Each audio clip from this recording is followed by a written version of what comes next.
bem.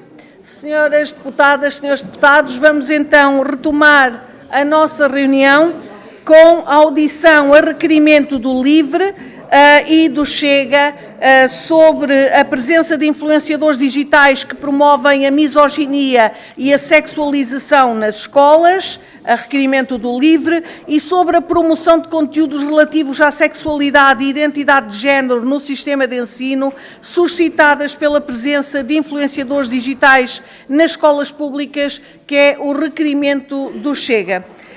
Vou então dar a palavra aos requerentes, em primeiro lugar, por ordem de entrada dos requerimentos, à senhora deputada Filipa Pinto, do LIVRE, dispondo para o efeito de 6 minutos.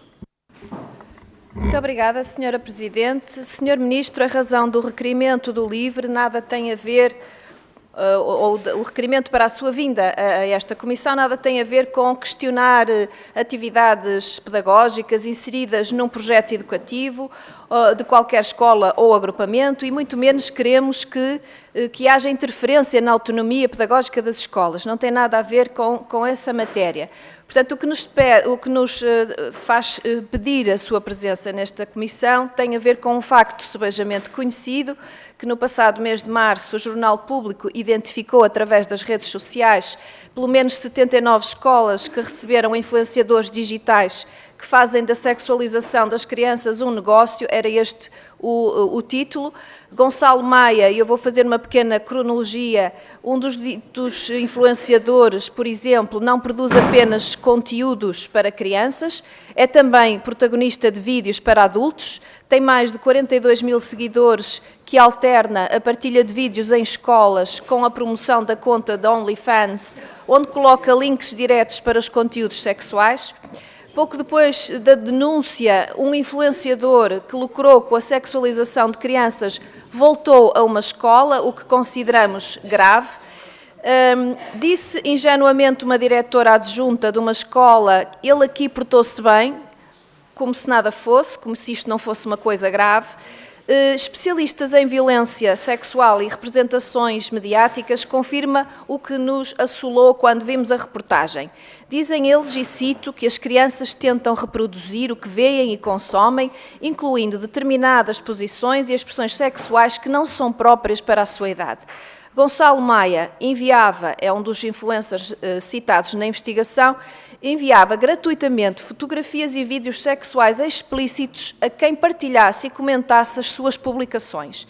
Entrar nas escolas uma referência destas com a autorização da direção é o que de facto nos traz aqui. Isto tudo acontece por causa das campanhas, como sabemos, para as associações de estudantes, por isso é que eu referia no início que isto nada tem a ver com o projeto pedagógico das escolas, onde estes influenciadores são convidados e pagos para apoiar uma determinada lista de estudantes. Depois deste artigo, a preocupação foi geral. A Inspeção-Geral de Educação e Ciência instaurou um inquérito aos 2 diretores de escolas citados pelo público. Segundo o Sr. Ministro, e disse muito bem, é responsabilidade das escolas o controle de quem entra na escola, e isso está previsto na lei, e só podem entrar em atividades que estão devidamente inseridas na missão dos estabelecimentos de ensino e aprovadas pelos diretores. O Sr. Ministro anunciou, entretanto, a criação de um grupo de trabalho para produzir orientações para estes casos específicos e outros.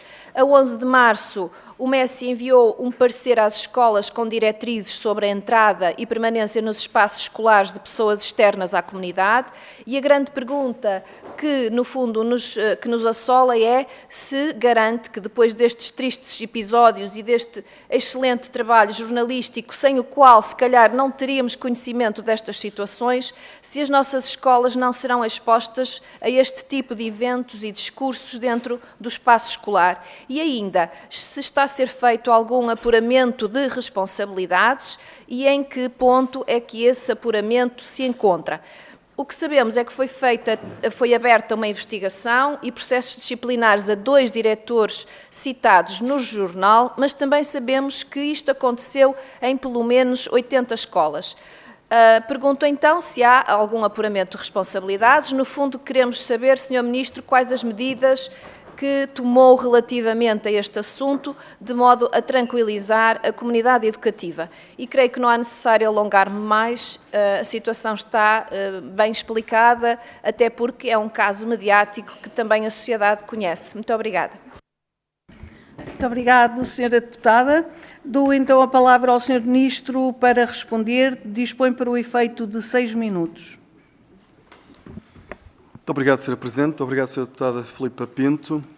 De facto, estes eventos que ocorreram naquelas 80 escolas, de acordo com o artigo do Jornal Público, alertam-nos para a necessidade de estarmos atentos a novos fenómenos e a novos comportamentos dos jovens e também da forma como eles depois se organizam nas escolas. Eu penso que o que esta notícia e o clamor que gerou, e muito bem, mostra é que, de facto, tendo em conta que foram 80 diretores, e foi o que foi identificado no jornal, não quer dizer que não possamos ter mais, o que eu penso que mostra é que, de facto, escapou, no fundo, ou seja, foi um fenómeno que as escolas, as direções, os conselhos gerais, as associações de pais, não tiveram a capacidade de avaliar e de perceber os perigos e, no fundo, os comportamentos potencialmente desviantes que estavam associados a essas iniciativas e não agiram em tempo útil para as impedir e, em alguns casos, para impedir a sua repetição. Por isso, o meu primeiro ponto era, eu diria que isto é um fenómeno novo, e como todos os fenómenos novos, há algum efeito de surpresa e que exige da parte das instituições, seja do Ministério, seja das escolas, uma adaptação para controlar esses eventos. E não há dúvida da parte do Ministério, e nós tivemos, obviamente, o cuidado de trabalhar de muito perto logo com a Inspeção-Geral de Educação e Ciência e também com o Conselho das Escolas, e também com outras entidades, mas estas duas são no fundo, a Inspeção e o Conselho das Escolas é um órgão de aconselhamento do Governo e que representa os diretores, precisamente para poder... Isso foi no dia 11 de março, quando reunimos pela primeira vez, no fundo, o grupo de trabalho que foi criado para este efeito, e logo nessa primeira reunião, em que eu próprio estive presente, ficou muito claro que, apesar da novidade, há algumas orientações e algumas indicações para aquilo que as escolas devem fazer que eram muito evidentes, isto é, que é a responsabilidade da escola o controle das entradas dentro da escola, ou seja, aquilo que se passa dentro do espaço da escola é a responsabilidade da direção, ou seja, nunca poderá ser de outra maneira, não é? E também a necessidade, e isso também já tinha surgido, nomeadamente no âmbito da disciplina de cidadania e desenvolvimento, com os planos das escolas, o ficar plasmado no plano de atividades aprovado pelo Conselho Geral, que todas as entidades externas, e nós queremos obviamente entidades externas nas escolas, aliás, em várias dimensões nós provemos isso, mesmo na dimensão da cidadania, não temos dúvidas sobre a importância de termos entidades externas nas escolas, mas tem que ser regulada. E claramente, neste caso, a regulação não funcionou, e por isso a IGEC enviou um conjunto no dia 11, e o Conselho das Escolas, de orientações que basicamente o que diziam era tornar claro aquelas que são as responsabilidades da escola perante este tipo, ou seja, a entrada de entidades externas no espaço escolar, o que o grupo de trabalho depois mais tarde fez e que foi enviado às escolas no dia 27 de março, em que já tivemos a Confap, já tivemos outras associações de diretores, foi, para além dos serviços do Ministério, obviamente, foi um conjunto de orientações já mais ligado a este tipo de fenómenos, é aquilo que deve ser, no fundo, o comportamento das direções para lidar com eles. Porque há aqui um conjunto neste tipo de eventos, mesmo a questão do uso das imagens, do som dentro da escola, que já estão, no fundo, regulados, ou seja, a recolha de imagens dentro de uma escola obedece sempre ao RGPD, não se pode tirar, ou seja, há regras para isso, e no fundo nós tornamos mais claro, o grupo de trabalho tornou mais claro a necessidade de proteger um conjunto de direitos dos alunos e de os proteger de riscos associados a estes eventos. Em relação, eu penso que, claro que foram causados danos, não há dúvidas sobre isso. Aliás, a reportagem é uma excelente reportagem. Acho que foi um exemplo do mídia a fazer o trabalho, a alertar a sociedade para uma situação relevante. É importante também saudar isso, os mídias têm esse papel essencial. E agora temos é que aprender com todos, ou seja, eu ficaria muito preocupado se voltássemos a ter a repetição destas situações. Em relação àquilo que foram as consequências, os 2 diretores, está a decorrer o inquérito, ou seja, pelo menos ainda não recebi a informação, e se tivesse concluído já deveria ter recebido, não recebi ainda a informação.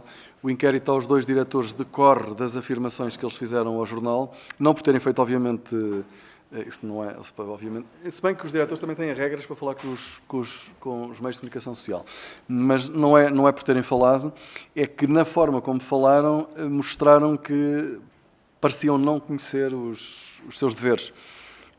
E, de facto, os diretores têm, de facto, a responsabilidade de estar muito atentos a quem é que entra, e isso não ficou claro, e pronto, essa foi a razão pela qual a inspeção instaurou o inquérito a esses 2. O que fez depois foi ouvir os outros, eu penso que essa audição já está completa, ouviu todos os outros diretores, e aí a decisão foi, a menos que dessa audição surgisse alguma informação, foi não instaurar inquérito. Porquê? E a mim parece-me acertado. Sendo isto um fenómeno tão alargado, isto claramente apanhou, ou seja, foi a novidade deste tipo de evento e aquilo que estava associado, e que, de facto, há muitas coisas que se passam nas redes sociais que os adultos muitas vezes desconhecem, não é? Hoje temos muita evidência sobre isso.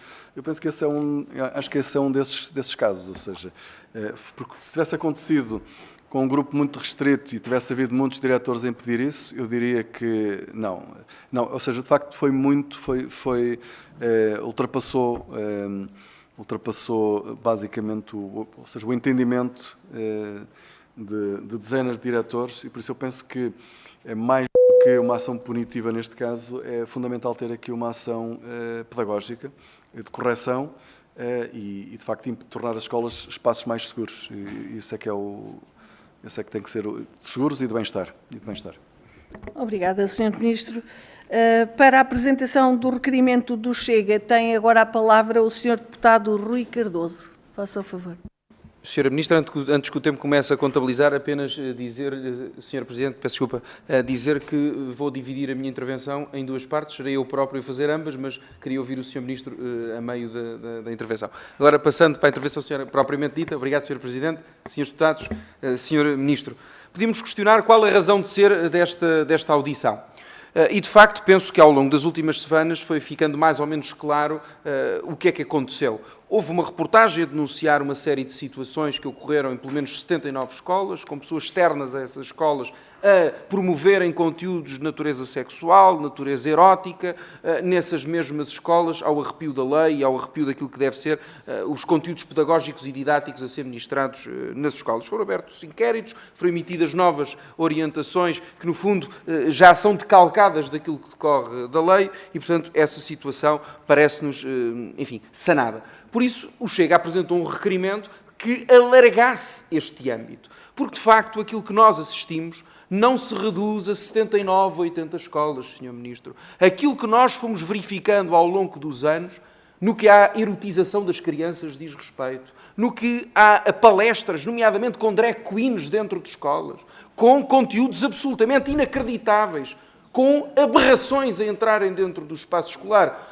para promover, ao arrepio daquilo que é o conhecimento dos pais, conteúdos que não têm base científica e não têm lugar na escola, foi comum, muitas vezes, nomeadamente do que aos manuais escolares de respeito aos 810 agrupamentos de escolas. E, portanto, essa é a base alargada da qual estes casos são apenas a ponta do iceberg. E, portanto, eu tenho aqui um dossiê inteiro, Sr. Ministro, de queixas, de mails, de denúncias que pais e mães deste país, preocupados com estas situações, nos fizeram chegar. E, portanto, isto não é uma situação esporádica, não é uma situação de uma ou de outra escola. É uma situação, de facto, recorrente, com palestras que não deviam ter lugar de erotização de crianças pequeninas, com conteúdos de ideologia de género que não têm que ter lugar na escola, que não têm validação científica. E, portanto, aquilo que eu gostava de lhe perguntar, Sr. Ministro, é que como é que consegue garantir, para lá desta ponta do iceberg que aqui já foi referida e que motivou e que foi a base destes requerimentos, que os espaços escolares são devidamente salvaguardados do ativismo de agendas que pretendem subverter e perverter as crianças e que consegue garantir a neutralidade axiológica e institucional que deve ser própria e característica do espaço escolar. Muito obrigada. Faça o favor, Sr. Ministro. Obrigado, Sra. Presidente. Muito obrigado, Sr. Deputado Rui Cardoso.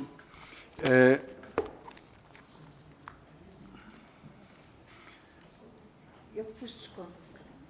Muito obrigado, Sr. Deputado Rui Cardoso. Obviamente, nós nunca conseguimos garantir que tudo aquilo que acontece nas escolas, ou seja, é evitado, não é? Ou seja, se há situações irregulares, não conseguimos fazer isso. O que temos que fazer é ter, de facto, regras claramente definidas, e eu penso que estas orientações foram muito úteis nesse sentido. Ou seja, fizeram os diretores pensar sobre aquilo que se passa dentro das escolas e ficar claro, que era algo que também já tinha ficado na revisão da disciplina de cidadania, que quem entra na escola para colaborar, por exemplo, no âmbito dessa disciplina, isso tem que ser validado pelo Conselho Geral, onde está a Associação de Pais. E eu penso que essa dimensão é uma dimensão que dá, de facto, mais segurança àquilo que acontece dentro das escolas, mas isto é sempre um exercício, até na linha daquilo que referiu no início, sobre a autonomia que nós valorizamos muito, ou seja, não é o Ministro ou a partir do Ministério que nós vamos, são 809 agrupamentos, mas são mais de 5.000 escolas, não é? E por isso o que nós precisamos é, de facto, ter uma cultura de exigência e de regras claras sobre aquilo que se passa dentro da escola. Eu penso que na revisão da disciplina de cidadania nós fizemos isso também e penso que agora também o estamos a fazer, mas como eu disse há pouco, também é uma aprendizagem e, obviamente, os casos em que haja exageros têm que ser sinalizados e, se de facto se confirmarem, tem que haver consequências. Muito obrigada. Sr. Deputado Rui Cardoso, faça o favor. Muito obrigado, Sr. Ministro. É certo que não se consegue controlar tudo, nem é a sua função andar a policiar o que é feito. Agora, acho que ficamos aqui, e se posso depender das suas palavras, com a garantia de que sempre que forem identificadas situações anormais e irregulares que promovam a erotização das crianças ou ideologia de género em contexto escolar, serão desencadeados processos de averiguação, porque isso, de facto, é isso que nós esperamos e saudamos, se assim for o caso. Porque, de facto, esta é uma questão mais profunda, é uma questão mais ampla, e eu hoje lembrei-me de trazer aqui um texto que escrevi quando tinha os meus 18 ou 19 anos e que acho que nos ajuda a compreender, e que vou tomar a liberdade de ler aqui só um parágrafo, para percebermos a profundidade que estas questões têm e que de facto, têm que ser analisadas com seriedade, com maturidade política, que é muitas vezes o que falta ao debate político. Houve uma translação, ao longo dos anos, para o plano constitutivo da identidade, de questões que até há umas décadas estavam no domínio da identidade, da intimidade pessoal. Com quem se dormia, com quem se vivia, com quem cada um de nós se relacionava, eram tudo aspectos que pertenciam ao universo da intimidade pessoal de cada indivíduo, não tendo um caráter definidor da sua pertença identitária.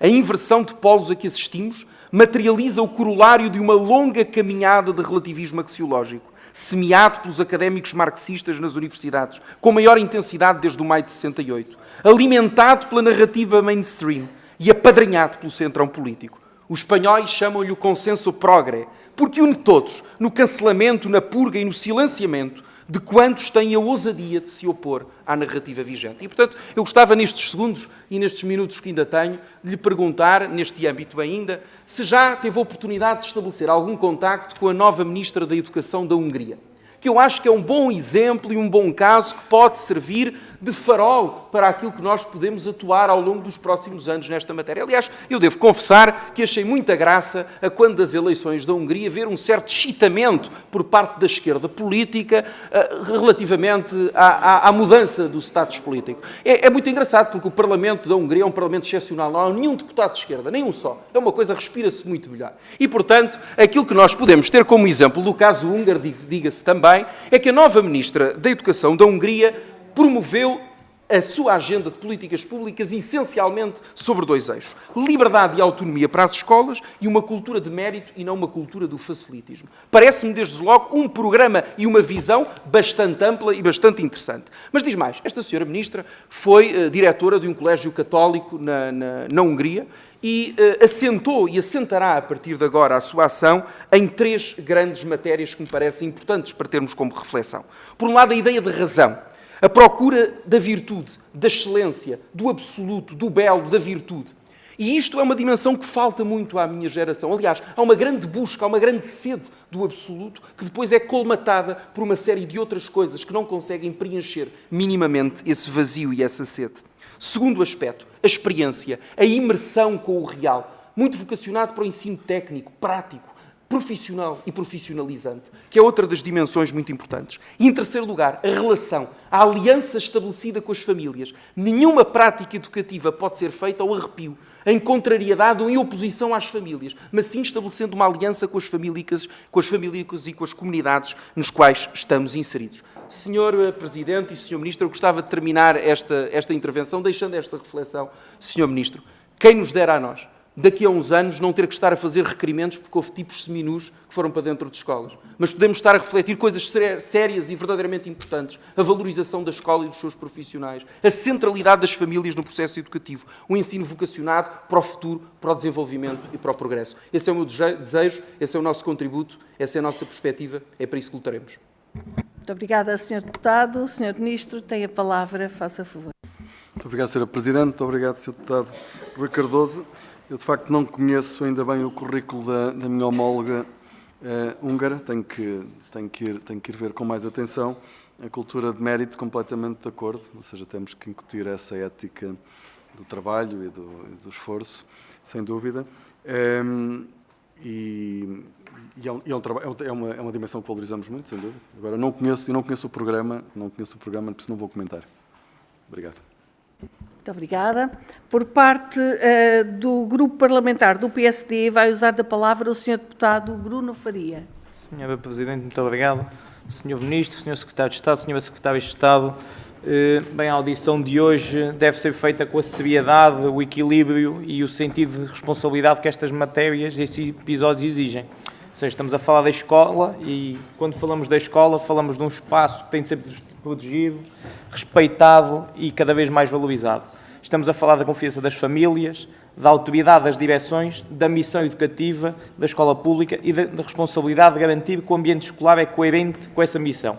E é por isso que a escola não deve ser tratada, nem esta situação deve ser tratada com alarmismos, nem com generalizações abusivas. O que está aqui em causa é uma questão importante, é concreto, é saber como garantir que a escola continue a ser um espaço seguro, exigente e coerente com a sua função principal, que é a sua função educativa.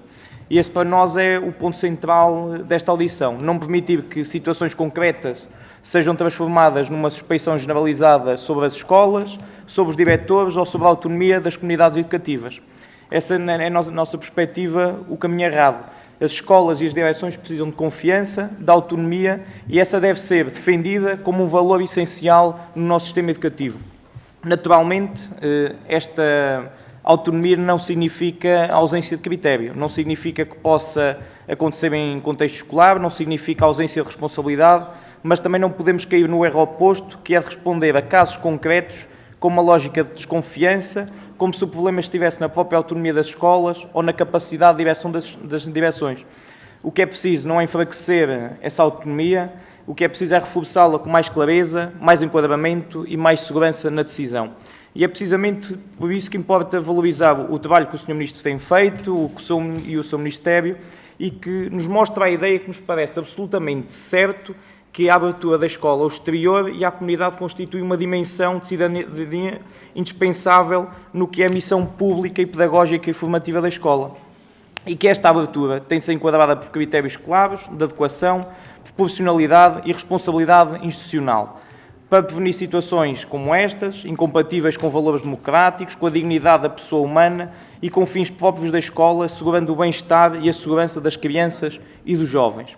E esta formulação é importante porque traduz com equilíbrio o que deve ser a nossa posição, que a escola não pode ser uma instituição fechada sobre si própria, que a relação com a comunidade e com as entidades externas e com iniciativas de natureza cultural, cívica, científica ou associativa podem e devem ser positivas e enriquecedoras.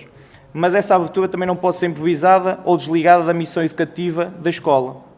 E é aqui que o relatório apresentado pelo Grupo de Trabalho Proibição no Desenvolvimento de Atividades contrárias aos fins visados pelas instituições educativas, traz um contributo útil. Falo quando clarifica responsabilidades, quando sistematiza critérios de decisão e quando procura apoiar as direções escolares no exercício das suas competências, sem substituir a apreciação concreta de cada caso e sem destruir o que é a autonomia da escola. E essa, para nós, é a abordagem certa, porque quem dirige uma escola conhece o contexto e conhece a comunidade, conhece os seus alunos e sabe que para dirigir bem existe ponderação, autoridade e o enquadramento. Por isso, para nós, parece-nos importante afirmar aqui uma posição equilibrada, nem com permissões sem critério, nem com relativizações do problema, nem aproveitamento excessivo destes problemas. O caminho certo é o da autoridade serena, da autonomia responsável e da confiança nas lideranças escolares.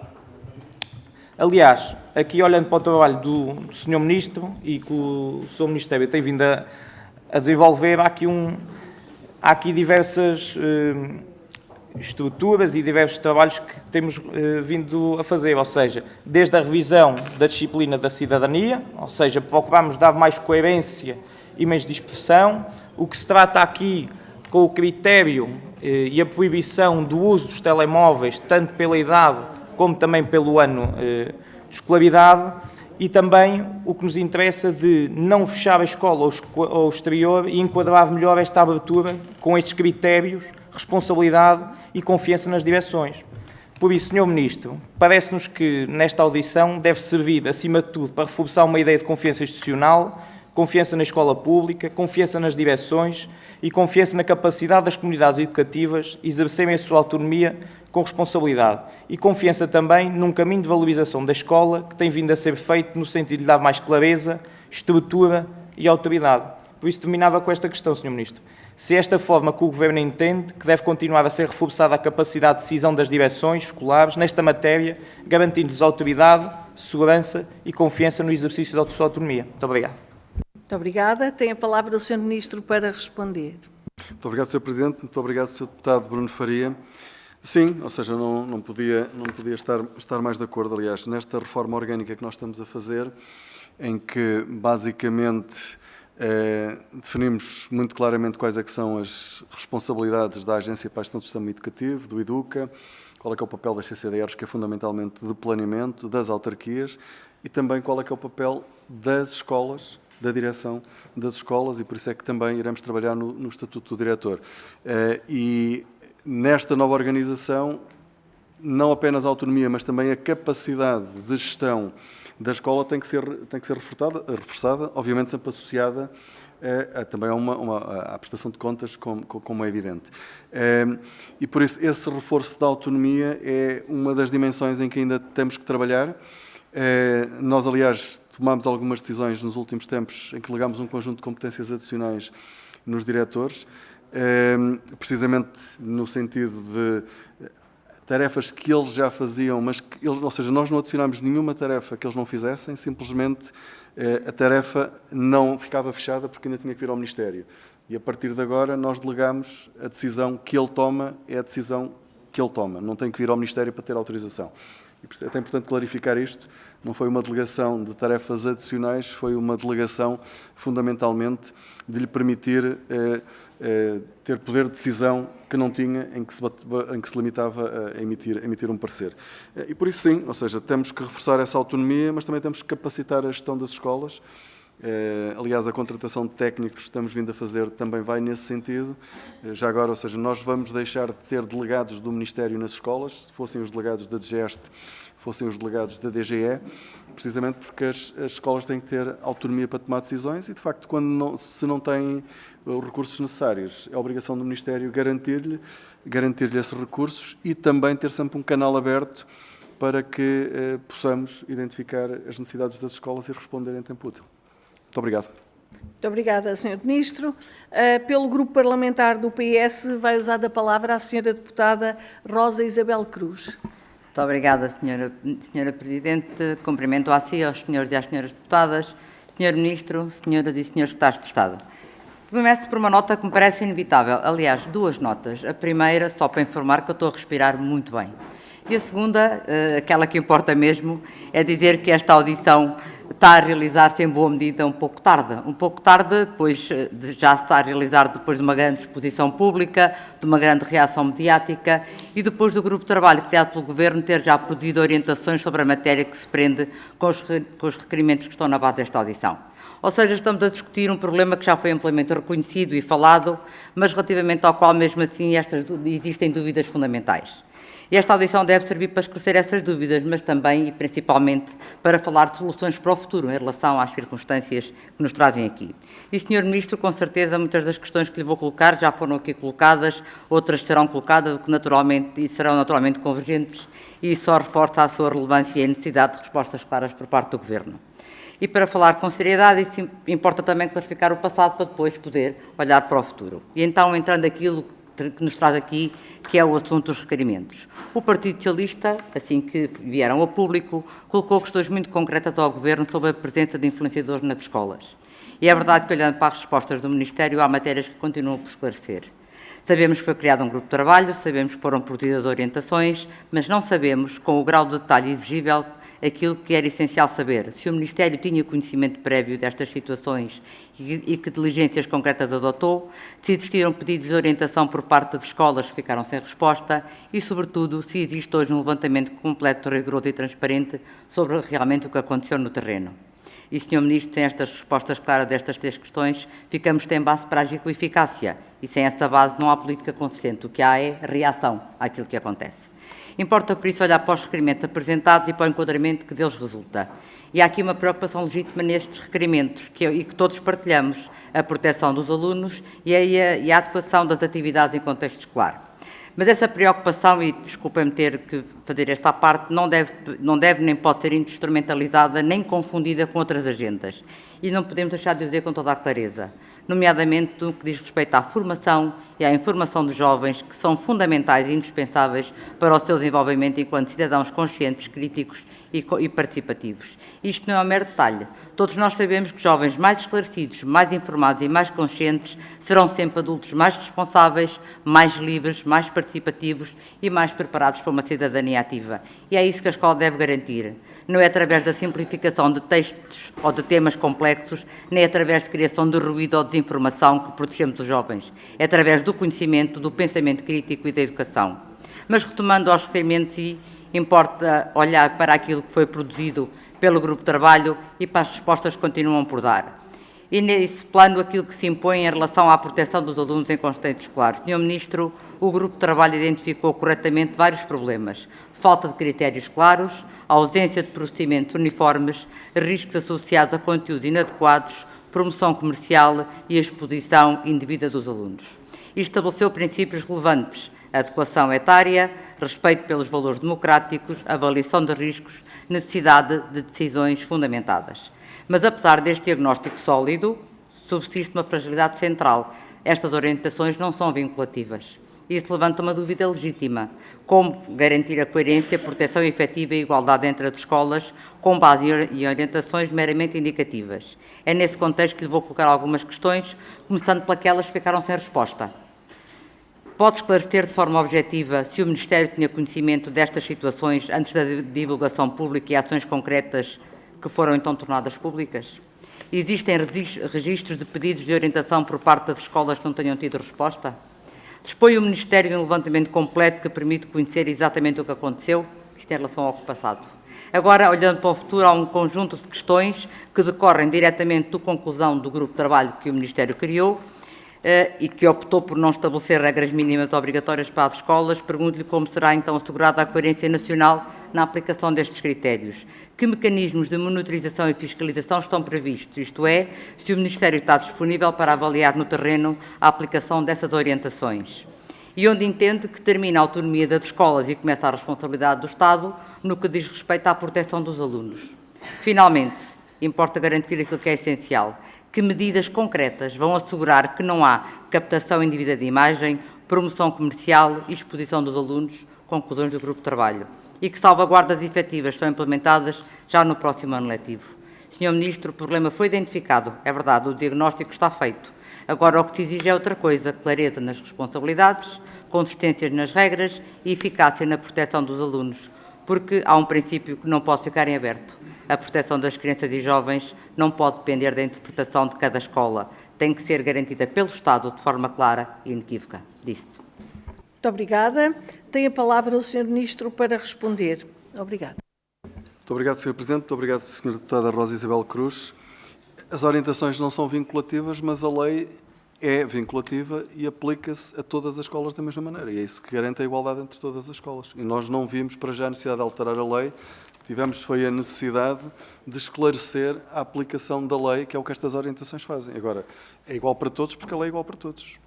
E por isso, desse ponto de vista, eu penso que agora a aplicação, e se pergunta sobre mecanismos de fiscalização, nós temos uma Inspeção-Geral de Educação e Ciência que tem essa responsabilidade.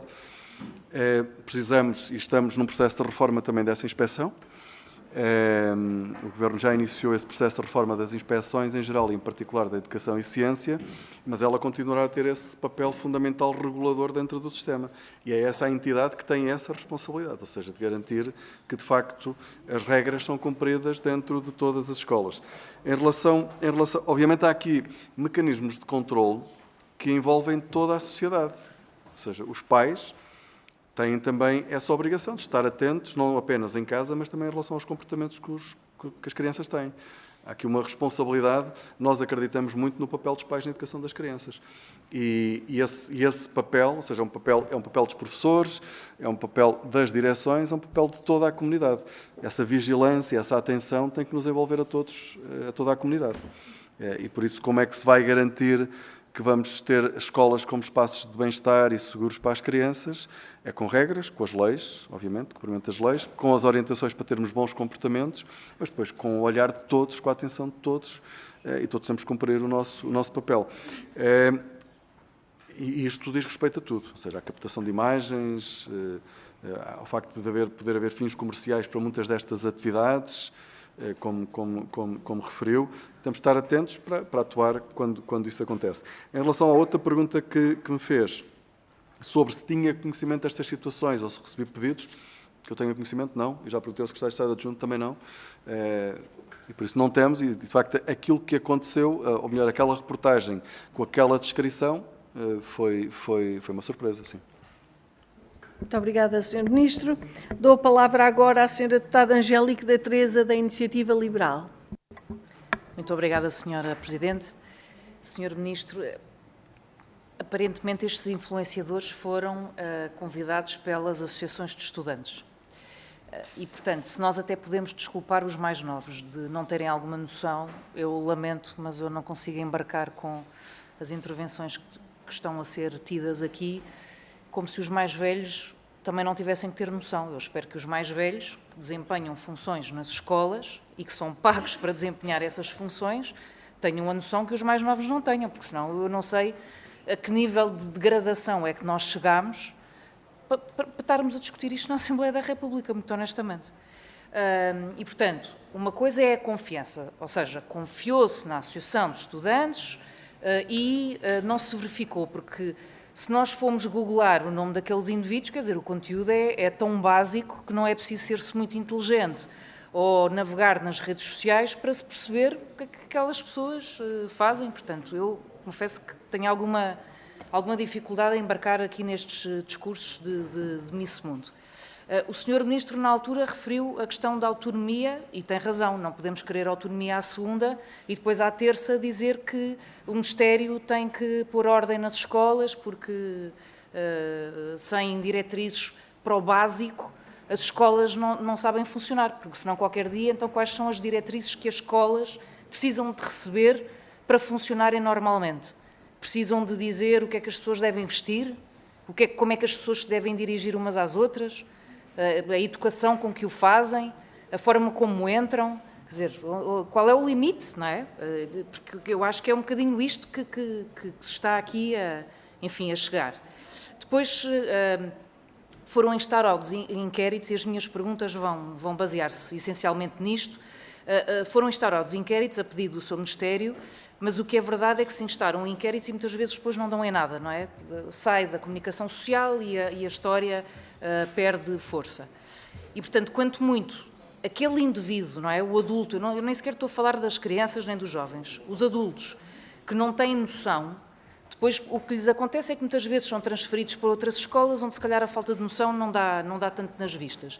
E, portanto, a verdade é que, enquanto não houver uma responsabilização e houver, de facto, consequências, parece que nada muda.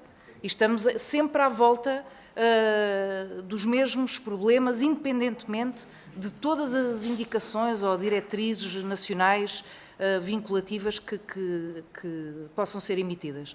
E, portanto, aquilo que eu lhe gostaria de perguntar, sendo o seu Ministério, como orgulhosamente diz, um dos maiores empregadores de Portugal, ou o maior empregador de Portugal, peço imensa desculpa, o que é que esta inoperância, o que é que esta lentidão faz aos recursos humanos, àqueles que trabalham, que se preocupam, que têm noção e que olham para aqueles que muitas vezes não têm noção, o que é que isto faz nas pessoas, não é?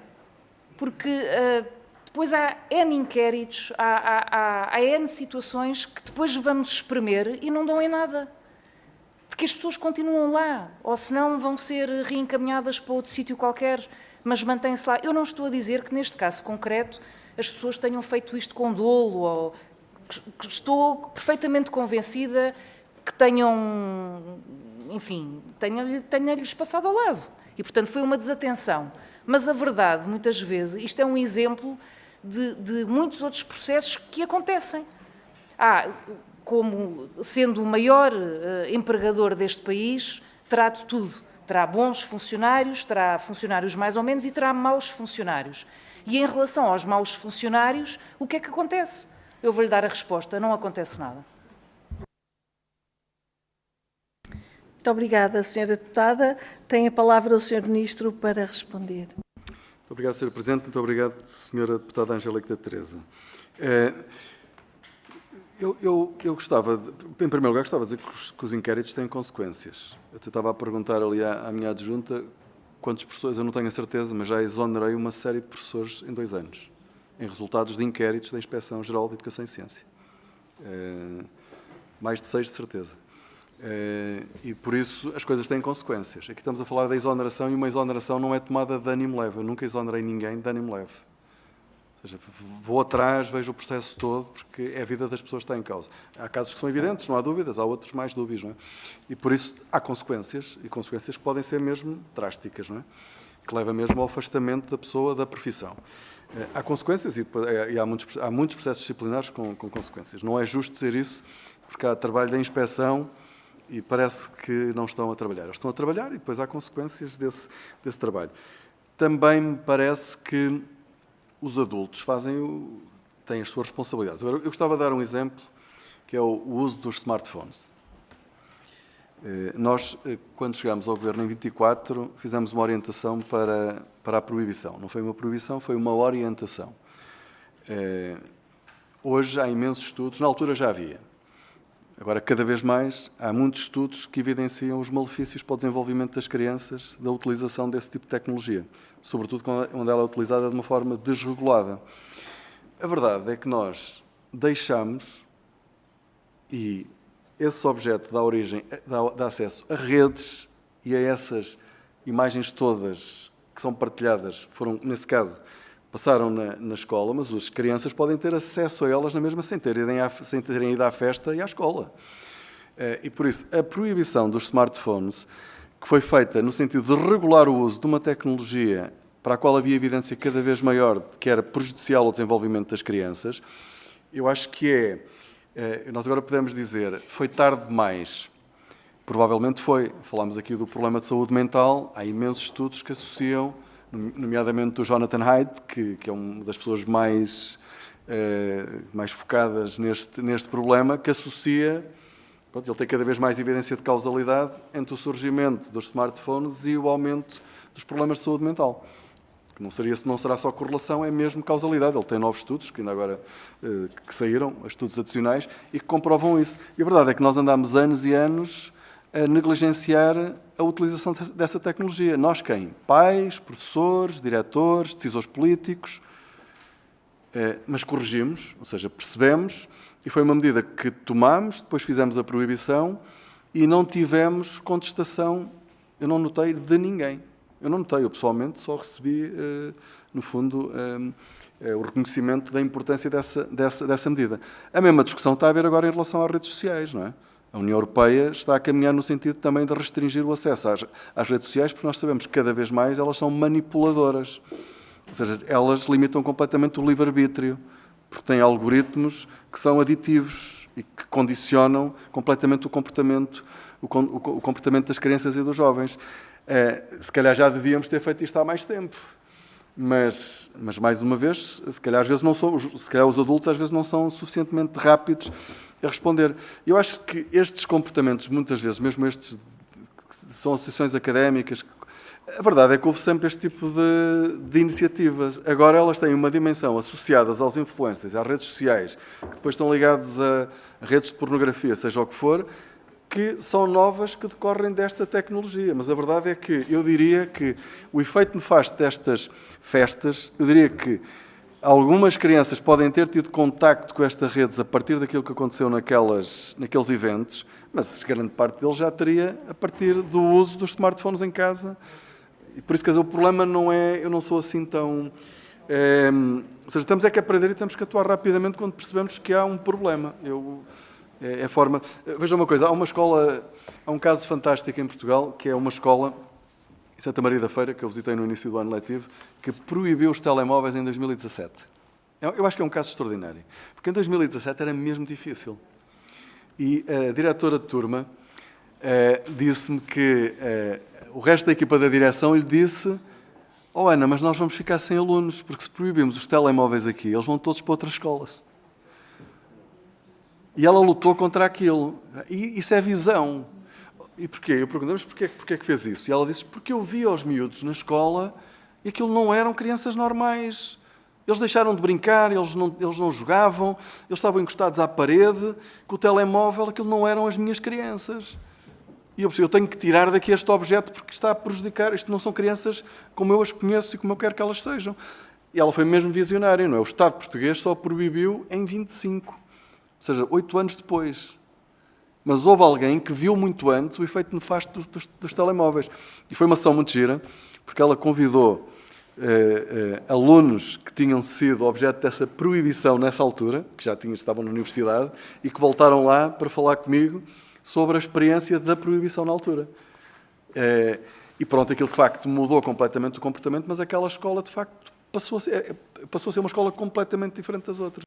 E por isso, 2017 fantástico, mas aquilo que nós temos que fazer é corrigir ou seja, usar sempre evidência, perceber onde é que estão os erros e atuar. E esse é que tem que ser o nosso comportamento. E não vale a pena estar a olhar muito para trás, mas olhar para trás para aprender, mas...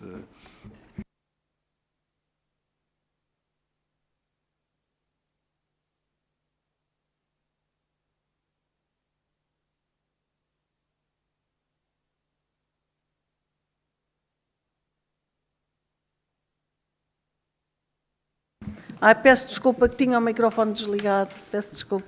Portanto, dizia que passamos agora à terceira audição desta tarde sobre o Programa Nacional de Leitura e sobre a rede de bibliotecas escolares, requerimento apresentado pelo PS. Dava a palavra ao Grupo Parlamentar do PS para a apresentação do requerimento. É a Sra. Deputada Sandra Lopes, faça o favor, Sra. Deputada. Muito obrigada, Sra. Presidente. Sr. Ministro, a reorganização orgânica do Ministério da Educação é uma matéria séria e ainda mais séria quando, sobre uma ideia de simplificação administrativa, se extinguem estruturas públicas que provaram utilidade, consistência e resultados ao longo de muitos anos. É isso que acontece com a extinção da estrutura de missão do Plano Nacional de Leitura e do Gabinete Coordenador da Rede de Bibliotecas Escolares, agora integrados no EDUCA. Falamos de duas políticas públicas que marcaram positivamente a educação portuguesa. A rede de bibliotecas escolares transformou milhares de escolas, levou recursos, mediação leitora, inovação pedagógica, articulação territorial a todo o país. Criou redes entre escolas, municípios e bibliotecas públicas. Deu centralidade à leitura no cotidiano escolar. O Plano Nacional de Leitura mobilizou famílias, escolas, autarquias, bibliotecas, universidades e a sociedade civil em torno de um objetivo estratégico: melhorar a literacia dos portugueses. Foi uma política reconhecida nacional e internacionalmente. Por isso, Sr. Ministro, a primeira pergunta que lhe faço é: por que razão extinguir estruturas que funcionam? Sei bem que me responderá que não acabaram, que passaram a estar integradas e que assim haverá mais articulação e maior eficiência. Mas sejamos rigorosos. O Decreto-Lei extingue juridicamente estas estruturas e transforma-as em atribuições internas de um organismo único que acumula matérias tão distintas como o currículo, os exames nacionais, a avaliação externa, a formação contínua, o ensino profissional, a educação de adultos, os fundos europeus, as bibliotecas escolares e a promoção da leitura. Isto é uma alteração profunda de modelo, porque a experiência mostra que em estruturas demasiado vastas, nem todas as áreas pesam o mesmo. E sabemos que os exames, as provas, os calendários escolares, os rankings, os resultados internacionais serão sempre a prioridade. Sr. Ministro, a leitura é uma condição de sucesso em todas as disciplinas. É determinante no combate ao abandono escolar e é decisiva na inclusão social. É essencial para a cidadania democrática. Por isso, preocupa-nos que duas áreas estratégicas percam autonomia, identidade institucional e capacidade própria de iniciativa. Preocupa-nos também que o Governo apresente esta mudança como um dado adquirido, sem mostrar factos objetivos que a justifiquem. Onde está a avaliação independente que conclua que o problema do PNL e do RBE era excesso de autonomia e não falta de reforço? Onde está o plano de transição que assegure continuidade sem perda das equipas, conhecimento acumulado e capacidade operacional? E onde está a audição prévia dos principais atores envolvidos? Sr. Ministro, a Rede de Bibliotecas Escolares foi lançada em 1996 por um governo PS. O PNL foi lançado em 2026 por outro governo PS. São apostas de longo prazo, que importa não descartar apressada e descuidadamente, porque a obsessão do curto prazo é míope e prejudicial. Há indicadores claros da boa aceitação do trabalho realizado. Por exemplo, para efeitos de atribuição do selo PNL, faziam cerca de 1000 avaliações de livros por ano e as reclamações contavam-se pelos dedos, quando havia. Estas linhas foram evoluindo ao longo do tempo. A avaliação de 2022 fez recomendações que foram seguidas, por exemplo, no alargamento no âmbito do setor do ensino superior. Importa saber se o Sr. Ministro acompanhou com algum cuidado o trabalho destas linhas de ação e, por isso, perguntamos: alguma vez chamou os responsáveis destas linhas de trabalho para lhes dar orientações ou para conhecer as suas necessidades? Que objetivos definiu para as novas unidades do Plano Nacional de Leitura e para a Rede de Bibliotecas Escolares? E que metas mensuráveis assume o Governo para provar que esta mudança terá melhores resultados em termos de hábitos de leitura, competências de literacia e funcionamento das bibliotecas escolares? Com quantas pessoas contava a equipa PNL quando o Sr. Ministro tomou posse e quantas estão hoje a trabalhar na equipa? Quantos técnicos permanecerão dedicados a estas áreas? E coloco exatamente estas mesmas questões para a Rede de Bibliotecas Escolares. Qual o orçamento afeto ao PNL e à Rede de Bibliotecas Escolares para 2006, comparado com a dotação que tenham em 2025?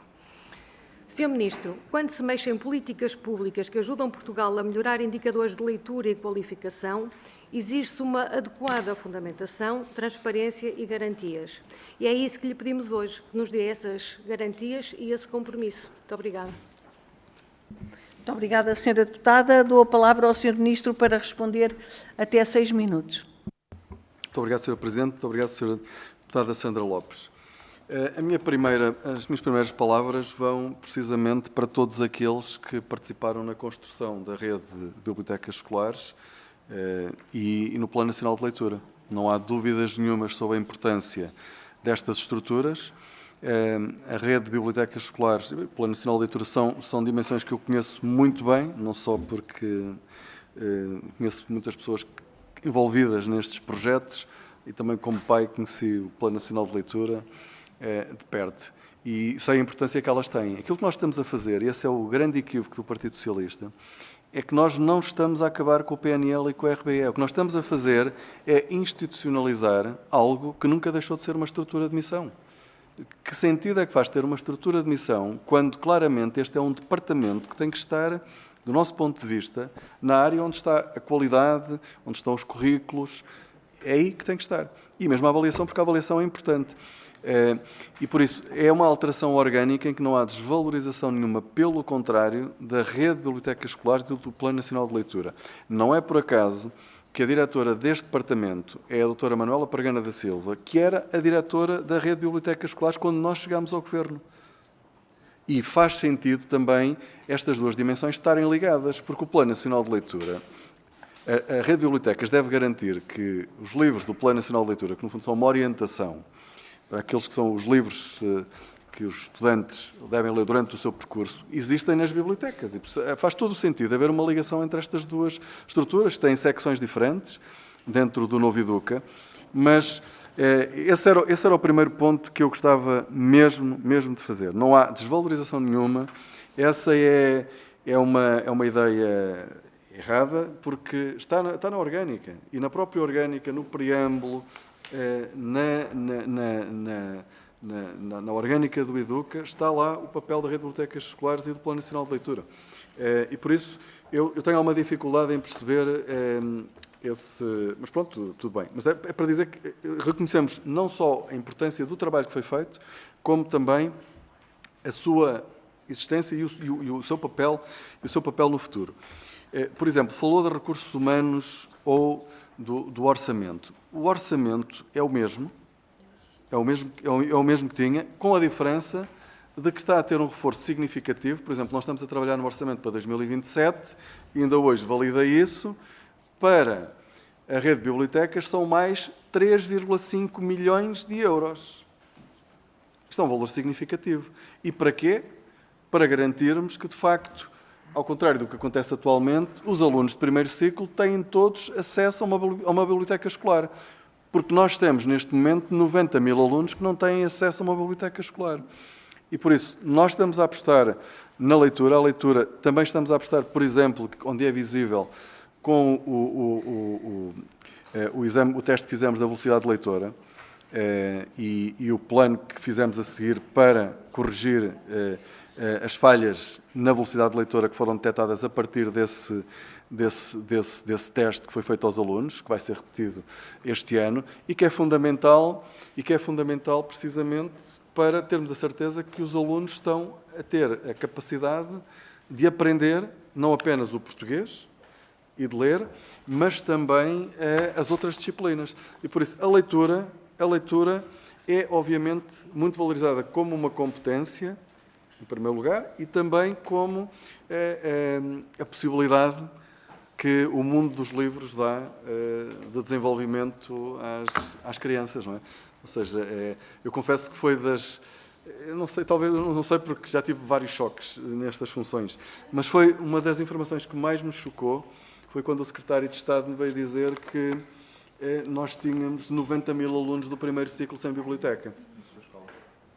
Sabe, porque eu andei numa escola primária da aldeia e eu até contei isso em público, porque na altura aquilo emocionou-me, porque a biblioteca da minha escola eram 2 tijolos e uma tábua.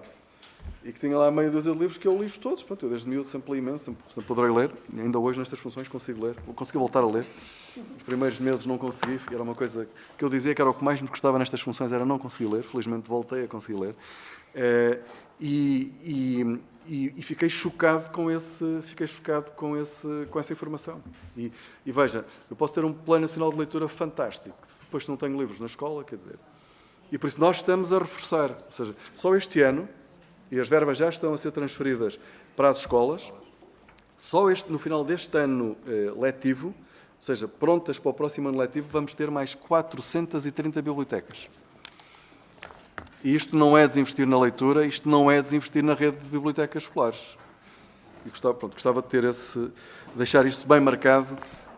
Percebo as dúvidas, mas eu gostava de que isso ficasse claro, que da parte deste Governo, desta equipa, não há dúvidas nenhuma sobre a importância da rede de bibliotecas e do Plano Nacional de Leitura e de existirem livros na escola e que são lidos e que as crianças têm capacidade de os ler. Obrigado. Muito obrigada, Sr. Ministro. Vai usar da palavra a Sra. Deputada Ana Silveira, do PST. Obrigada, Sra. Presidente. Cumprimento o Sr. Ministro, Srs. Secretários de Estado, restante equipa, Senhoras e Senhores Deputados. Finalizamos hoje a falar de leitura, mas, na verdade, falamos de algo muito maior. Falamos de igualdade de oportunidades, falamos de sucesso escolar, falamos, no fundo, do futuro coletivo do nosso país. Porque ler não é apenas uma competência escolar. Ler é compreender o mundo, é desenvolver o pensamento crítico, é ganhar autonomia, é construir liberdade. E é precisamente por isso que as políticas públicas na área da leitura não podem ser vistas como medidas acessórias. São políticas estruturais. Sr. Ministro, quero começar por saudar de forma clara o trabalho que tem vindo a ser desenvolvido pelo Governo nesta área. Num contexto em que seria fácil manter o status quo, este Governo escolheu fazer o mais difícil, olhar para os dados, reconhecer fragilidades e agir. E os dados são claros. Uma parte significativa dos alunos continua a revelar dificuldades na leitura nos primeiros anos de escolaridade. E sabemos bem o que isso significa. Dificuldades que se acumulam, desigualdades que se agravam e trajetórias escolares que ficam comprometidas. Perante isto, havia duas soluções: ou ignorar o problema ou enfrentá-lo com seriedade. Este Governo escolheu agir e isso deve ser reconhecido. Senhoras e senhores deputados, a criação de mais de 430 bibliotecas escolares no primeiro ciclo, levando este recurso a cerca de 50 mil alunos que hoje não o têm, é uma medida com impacto real na vida das crianças. Não estamos a falar apenas da estrutura. Estamos a falar do acesso do conhecimento, do contacto com livros, do estímulo à curiosidade e ao gosto pela aprendizagem. E é aqui que a dimensão política é essencial. Chegar primeiro a quem mais precisa. Isto é a igualdade de oportunidades. Mas o Governo foi mais longe. Percebeu que o acesso por si só não basta. É preciso garantir qualidade na aprendizagem. Aí é aqui que o Programa de Ensino, Didática e Aprendizagem da Leitura, o PEDAL, assume particular relevância. É uma aposta clara nos professores, na sua formação. E bem, o Governo está a atuar no ponto mais decisivo do sistema educativo, porque não há uma boa aprendizagem sem bons professores. E não há bons professores sem formação sólida, atualizada e baseada em evidências. Isto é a política pública com visão a longo prazo. Senhoras e senhores deputados, há ainda um outro aspecto que merece destaque: a aposta clara numa cultura de avaliação. A manutenção do diagnóstico de fluência leitora no segundo ano, abrangendo dezenas de milhares de alunos, mostra uma opção inequívoca: avaliar para conhecer, conhecer para agir e agir para melhorar. E importa dizê-lo com clareza: avaliar não é penalizar, é garantir que nenhum aluno fica para trás.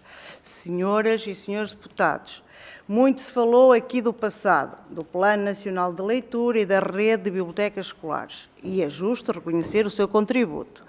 Mas também é preciso dizer com frontalidade: os desafios de hoje exigem respostas de hoje.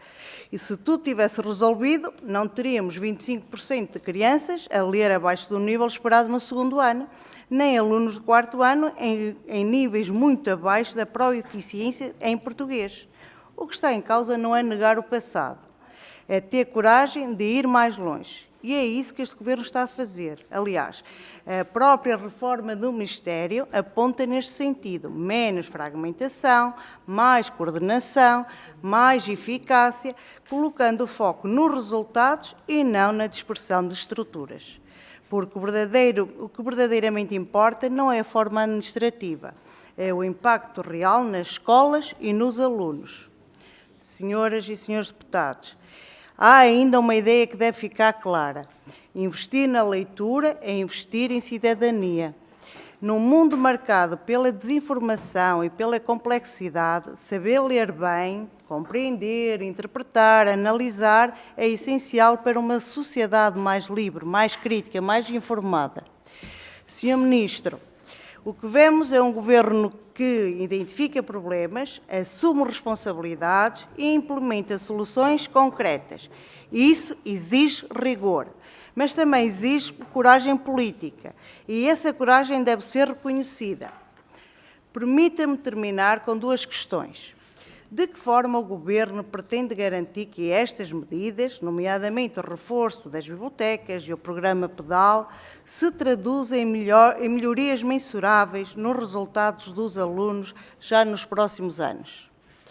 E que papel prevê para as escolas e para os professores na consolidação desta estratégia, assegurando que esta transformação é sustentada e duradoura no tempo? Senhora Presidente, senhores e senhores deputados, o que está em causa não são apenas políticas públicas, são oportunidades reais na vida de milhares de crianças. E, neste sentido, importa dizê-lo com clareza. É este o caminho exigente, mas é o caminho certo. Muito obrigada. Muito obrigada, senhora deputada. Dou a palavra ao senhor Ministro para responder. Muito obrigado, senhora Presidente. Muito obrigado, senhora deputada Ana Silveira. Eu enfatizava aqui, de facto, a dimensão de igualdade de oportunidades. O acesso à leitura, o acesso aos livros é uma condição essencial para a igualdade de oportunidades na educação. Senhora Presidente, eu pedia, se calhar, ao Sr. Secretário de Estado Adjunto que respondesse às questões que a senhora deputada colocou. Muito bem. Que é Faça quem tem favor, acompanhado Sr. esta Secretário matéria. de Estado. Faça favor. Muito obrigado, Sr. Presidente, Sr. Ministro. Fazer aqui um pequeno enquadramento rápido sobre o programa PEDAL e, portanto, antes de ir diretamente ao programa, explicar a raiz. Portanto, o Sr. Ministro, há pouco, na sua intervenção inicial, na resposta à Sra. Deputada do Partido Socialista, explicou que dentro do EDUCA existem, enfim, a prioridade da leitura está exposta de várias formas, uma das quais tem a ver com o diagnóstico da fluência leitora das crianças do segundo ano de escolaridade, para além das provas que nós tínhamos de avaliação externa. Mas este diagnóstico de fluência leitora foi muito importante porque permitiu-nos perceber que, de facto, tínhamos logo no início do percurso escolar dos alunos grandes lacunas que tinham que ser supridas. E uma das medidas que nós ativamos, para além daquela que o Sr. Ministro também referiu, da criação de 434 novas bibliotecas escolares, foi precisamente o programa PEDAL. Este programa alinha com a evidência científica no sentido em que nós sabemos que é no início da escolaridade obrigatória, nomeadamente nos primeiros 2 anos de escolaridade, que as crianças mais desenvolvem a sua capacidade leitora. É também sabido que é com programas de formação dos professores que conseguimos robustecer esse processo de ensino e aprendizagem da leitura. Naturalmente que os docentes em Portugal estão preparados e estão qualificados para ensinar a ler e a escrever, portanto não é o ponto é atualizar conhecimento, reforçar práticas pedagógicas e, no fundo, melhorar aquilo que pode ser melhorado no ensino da aprendizagem da leitura. E, portanto, este programa PEDAL vai iniciar-se a partir do próximo ano letivo, está a ser neste momento preparado do ponto de vista da concepção da sua formação e tem a ambição de percorrer, ao longo de 2 anos letivos, todos os professores de primeiro ciclo nestes anos iniciais de escolaridade, precisamente para que haja aqui uma atualização da capacitação dos professores no ensino da aprendizagem da leitura. Portanto, esta é uma das dimensões que eu queria destacar no seguimento das suas questões.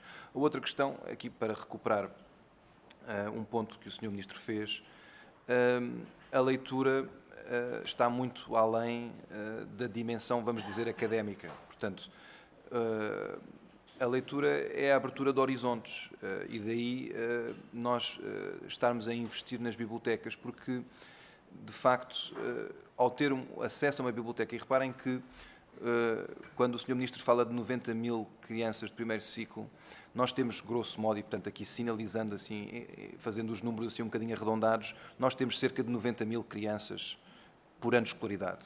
E, portanto, estamos a dizer é que no primeiro ciclo há equivalente a 1 ano de escolaridade em que as crianças não têm acesso, quer dizer, é muita criança, quer dizer, é 1/4 das crianças que não têm acesso à biblioteca na sua escola. E isto, naturalmente, limita, não é uma questão só de desempenho académico, é uma questão de abertura ao mundo e de horizonte cultural. E esta é a nossa preocupação. Portanto, nós não estamos a reagir apenas a diagnósticos, digamos assim, académicos, estamos a ligar todas as peças que dizem respeito à leitura. Naturalmente, há uma dimensão académica na aprendizagem da leitura, porque nós sabemos que as crianças que melhor tenham capacidade de leitura no início do seu percurso escolar têm uma maior probabilidade de um percurso escolar de sucesso, isto é a evidência, mas também sabemos que uma criança que não tenha mundo também vai ter menores expectativas para si própria, vai ter menor curiosidade de acrescentar conhecimento àquilo que já sabe. E, portanto, a lógica de termos bibliotecas é, no fundo, dar mundo, ou mais mundo, a estas crianças que, neste momento, não têm tantas oportunidades. E há aqui uma lógica de equidade, de igualdade de oportunidades, que é, no fundo, basilar nas políticas públicas que nos têm orientado. E, portanto, estes dois pontos são decisivos e são os pontos que, aliás, nós destacámos em dezembro passado, precisamente nestas medidas que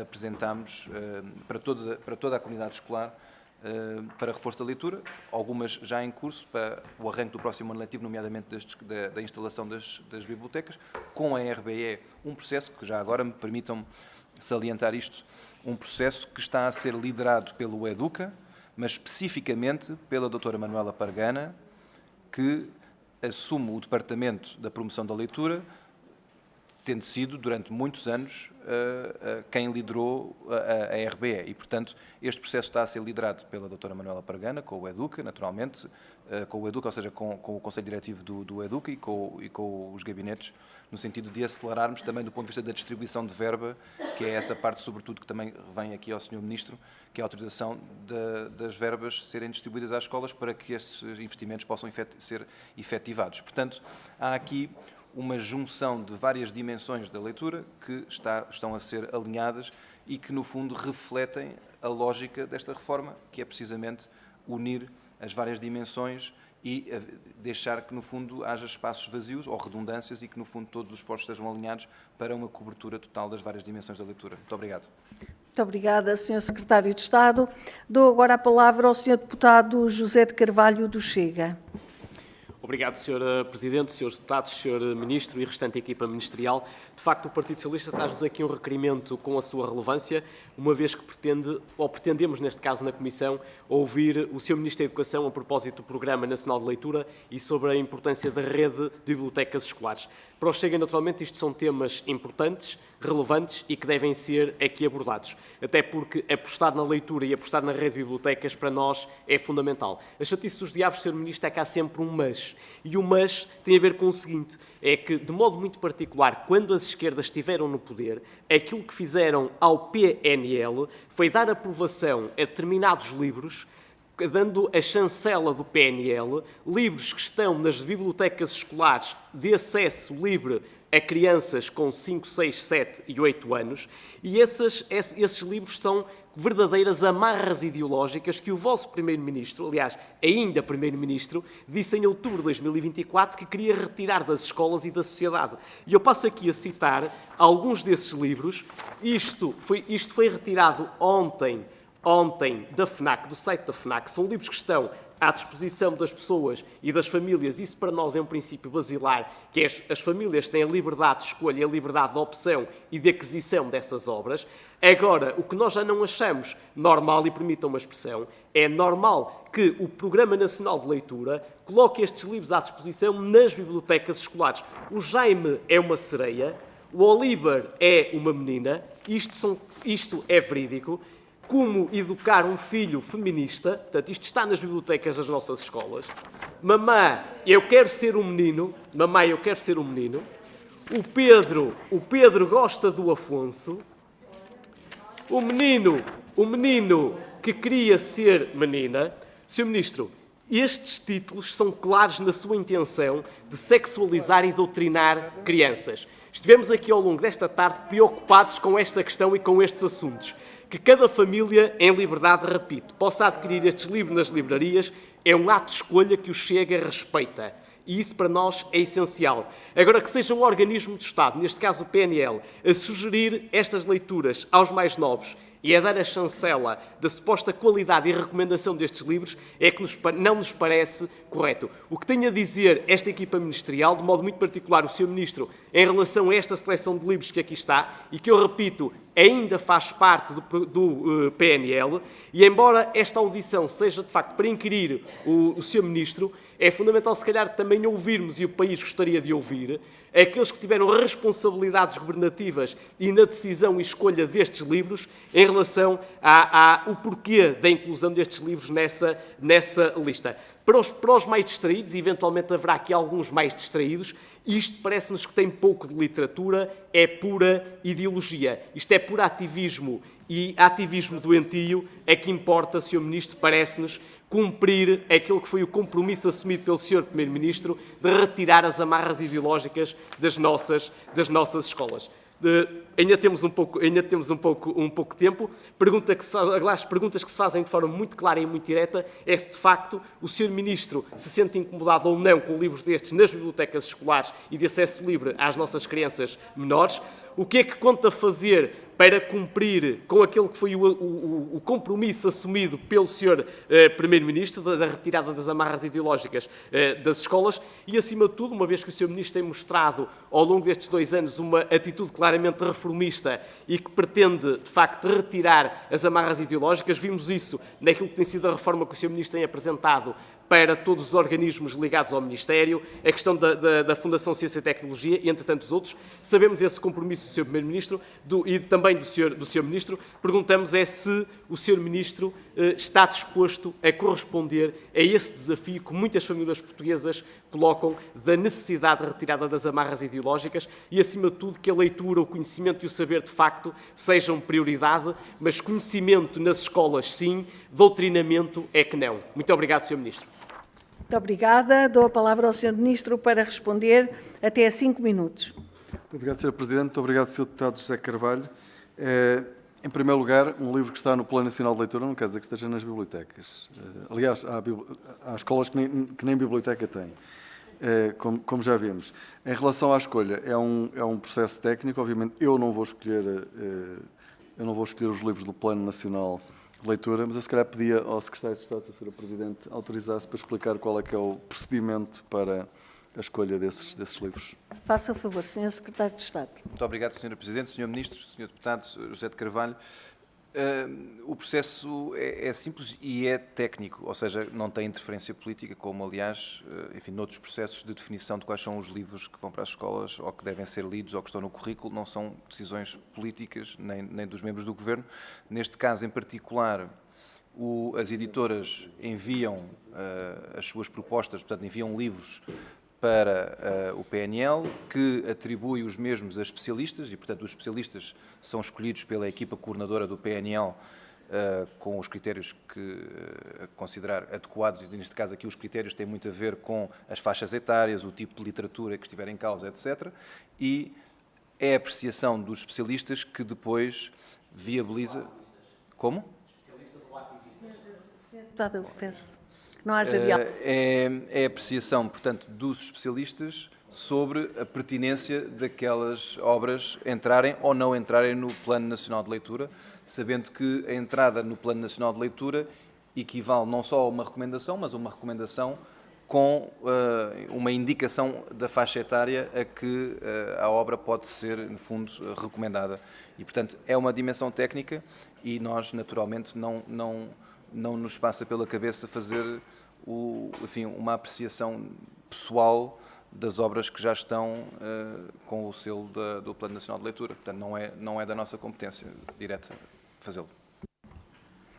Muito obrigada. Passamos então a palavra ao Grupo Parlamentar da Iniciativa Liberal.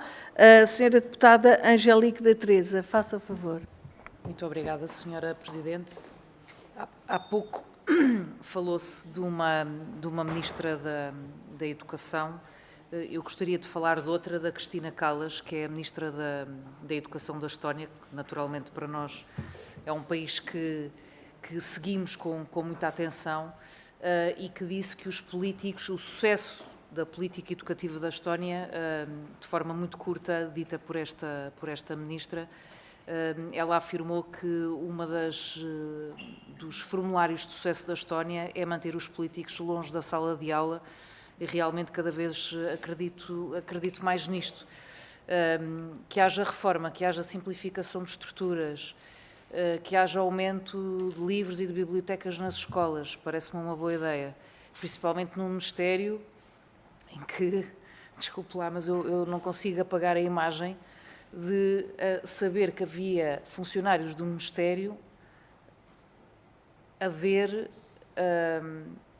quem eram as pessoas que se reformavam para depois dar baixa na base de dados. Isto é uma coisa completamente transcendente, que isto contado, eu acho que ninguém acredita, não é? Ainda bem que foi o Sr. Ministro que disse isto, e portanto, tudo o que for reforma de Estado, tudo o que for simplificação de estruturas, tudo o que for otimização de recursos, tudo o que for autonomia de escolas, tudo o que for capacitar as escolas, os professores e os alunos, terão todo o apoio, toda a colaboração da Iniciativa Liberal. Há, no entanto, um ponto que este requerimento do PS refere, e com razão, que é, independentemente desta reestruturação, que do nosso ponto de vista é positiva, ainda não temos tempo suficiente, ou seja, ainda não produziu efeitos, portanto não a conseguimos avaliar, mas o que é certo é que os nossos alunos não têm as condições básicas, o Conselho Nacional de Educação refere isto, há características básicas nos nossos alunos que estão a falhar, e uma delas é, de facto, a leitura. Há crianças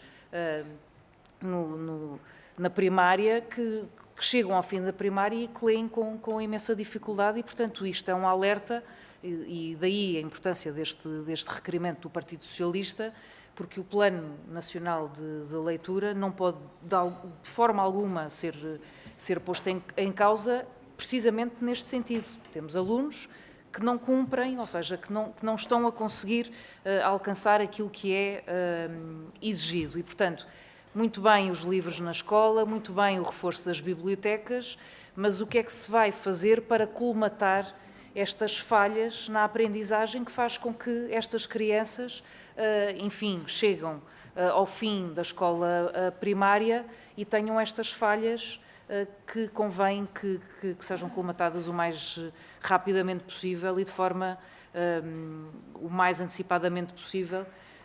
Mas, de facto, volto a reforçar esta afirmação da Sra. Ministra Cristina Callas, políticos longe da sala de aula. Muito obrigada. Muito obrigada, Sra. Deputada. Eu dou a palavra ao Sr. Ministro para responder, dispondo até 4 minutos. Muito obrigado, Sra. Presidente. Muito obrigado, Sra. Deputada Angélica da Teresa. Ou seja, nós acabamos de dizer isso, eu já tive a oportunidade de dizer também noutro contexto, que há muitas dimensões da educação, nomeadamente esta escolha dos livros, que não é política e não pode ser política. E por isso eu nunca... não fazemos esse tipo de intervenções. Não quer dizer que não tenha que haver algumas orientações, e mesmo do ponto de vista do currículo, essas coisas todas, não é?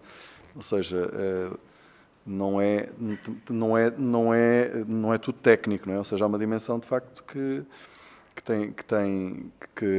não deve, ou seja, não podemos ter os políticos dentro da sala de aula, não devemos ter os políticos a escolher os livros, há regras para isso, e por isso essa é também a postura do Governo. Obrigado. Muito obrigada. Dou a palavra agora ao Grupo Parlamentar do LIVRE, Sra. Deputada Filipa Pinto. Muito obrigada, Sra. Presidente. Sr. Ministro, para todos, e eu sou a última a intervir, também não vou introduzir muitas novidades. É inegável que o Plano Nacional de Leitura e que a rede de bibliotecas escolares é uma grande aquisição, é de uma enorme importância, foi dito aqui por todos os grupos parlamentares, e, na verdade, a melhoria da literacia e a promoção do gosto pela leitura, o acesso à literatura, foram alcançadas devido a estes projetos e, portanto, todos nós concordamos que, apesar das alterações que foram introduzidas, não deve haver um desinvestimento nestes dois projetos. São conquistas de ano de trabalho consistente que reduziram desigualdades sociais e culturais e fizeram da leitura um direito de todos e não um privilégio de poucos. Para muitas crianças, as bibliotecas escolares e este Plano Nacional de Leitura são as suas formas de conseguirem aceder a livros e também a literatura de qualidade. Contudo, o Decreto-Lei 105/2025 introduziu uma reorganização estrutural profunda.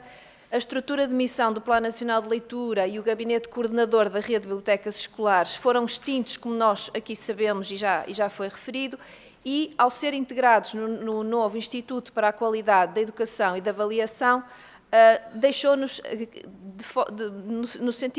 um pouco reticentes no sentido de perceber se a simplificação das estruturas pode ser uma necessidade. Não podemos, no entanto, aceitar que ela se faça à custa de conquistas consolidadas. E por isso questionamos o Sr. Ministro sobre este assunto e enviamos uma pergunta e o Sr. Ministro deu a pergunta que o LIVRE colocou. No fundo, a resposta foi um pouco evasiva. Afirmou-se que o PNL e o RBF terão as suas missões preservadas, mas não se esclareceu como. E, portanto, eu coloco questões concretas. Que mecanismos específicos de autonomia técnica e pedagógica serão asseguradas ao Plano Nacional de Leitura e à Rede de Bibliotecas Escolares dentro do EDUCA? Como se garante que estas políticas públicas estruturantes não sejam absorvidas por uma lógica de rentabilidade em vez de uma lógica de eficácia? Como vai ser feito o mesmo trabalho com muito menos pessoas? E tivemos a informação que das 14 pessoas que trabalhavam com, por exemplo, o Plano Nacional de Leitura, só estão agora 3. Não sei se isto é uma informação verídica, mas sabemos que houve um corte no número de pessoas. A integração no EDUCA mantém a estrutura descentralizada de parcerias com autarquias, bibliotecas municipais e associações que tornaram o Plano Nacional de Leitura tão inovador. Pergunto se há recursos humanos suficientes para que tal continue a acontecer. O orçamento dedicado ao PNL e à RBE foi reformulado, pergunto, e mantém-se o mesmo montante e a mesma estabilidade de financiamento que permitiu os resultados que nós alcançamos no passado. Estas questões são muito pragmáticas, muito concretas e entendemos que a literacia, sobretudo na camada mais jovem, é uma questão de justiça social e, portanto, não pode haver reformas administrativas que a coloquem em risco e daí que precisamos de respostas claras e concretas que garantam o legado que construímos. Muito obrigada. Muito obrigada, Sra. Deputada. Por indicação do Sr. Ministro, vai responder o Sr. Secretário de Estado Adjunto e da Educação. Faça o favor. Muito obrigado, Sra. Presidente. Muito obrigado, Sra. Deputada Filipa Pinto. Para ser assim sistemático nas respostas, vou então, por ordem, a questão da autonomia técnica e pedagógica da RBE e do PNL é aquela que tinham antes, no sentido em que a definição das prioridades técnicas, seja os projetos a implementar, seja as iniciativas a fazer, enfim, a colocar em marcha. Todo esse tipo de trabalho, naturalmente, mantém-se nas coordenações que estão nas unidades agora da promoção da leitura. A diferença é só aparente e a aparência é porque antes estes projetos tinham que depois ter uma validação na parte do orçamento junto da Direção-Geral de Educação e, neste momento, ao estarem integradas no EDUCA, essa validação é pelo Conselho Diretivo do EDUCA e, portanto, é mais ágil e, aliás, muito mais eficaz na gestão, até porque houve dificuldades no passado, precisamente porque as estruturas estavam fora da Direção-Geral de Educação, mas dependentes da Direção-Geral de Educação. E, portanto, esta dependência, embora com uma espécie de ilha isolada, fez muitas vezes com que houvesse dificuldades de comunicação e, portanto, algumas entropias na gestão dos seus processos que vão desaparecer com esta reorganização e esta reforma do MESI. Depois, em relação às marcas, elas são, e eu queria sublinhar isto, o Sr. Ministro já o disse logo na primeira intervenção que fez sobre esta matéria, mas é muito importante salientar esta ideia. As marcas mantêm-se integralmente como estavam, nem o logótipo muda, quer dizer, as marcas estão preservadas tal como elas sempre estiveram, portanto aqui não há uma lógica de reconstruir uma marca que é reconhecida e que tem valor e que tem prestígio social, portanto, isso não vai acontecer. Em relação ao orçamento, o Sr. Ministro também já esclareceu, ele é igual do ponto de vista da gestão corrente, mas acrescido do processo, do projeto de instalação de 434 novas bibliotecas, que é enfim, é uma iniciativa, vamos chamar one-off, no sentido em que no próximo ano letivo também teremos, porque não vamos, nestas 434, vamos ter 50 mil dos 90 mil alunos que não têm atualmente biblioteca, vamos ter 50 mil alunos cobertos. Naturalmente que sobram os outros 40 mil, encontraremos também soluções para eles e, portanto, também haverá um investimento. Mas uma vez que haja essa cobertura, deixa de haver esta necessidade de instalação de bibliotecas anual, não é? E, portanto, o ponto de vista do orçamento, do seu funcionamento corrente, é um orçamento que se mantém. E em relação aos recursos humanos, vai haver, no mapa, aliás, o mapa de pessoal que está definido para estas organizações é mais do que aquilo que agora existe. Porquê? Porque houve o efeito da transição institucional e também, e isto afetou todos os organismos do Ministério, não foi especificamente o RBE e o PNL. Na reorganização tivemos muitos docentes que, como é público, regressaram à atividade docente pela falta que faziam aos seus alunos, ou por pertencerem a grupos carenciados, ou por estarem afetos, portanto, nos quadros de escolas ou de QZPs onde havia necessidades de alunos que, portanto, não teriam professor. E, portanto, essa reorganização fez com que, momentaneamente, o PNL tivesse uma diminuição do seu número, mas, neste momento, já são cerca de, julgo que serão 5 pessoas, mas serão 10 no arranque do próximo ano letivo. Portanto, que é o número que vai existir tanto para o PNL como para a RBE.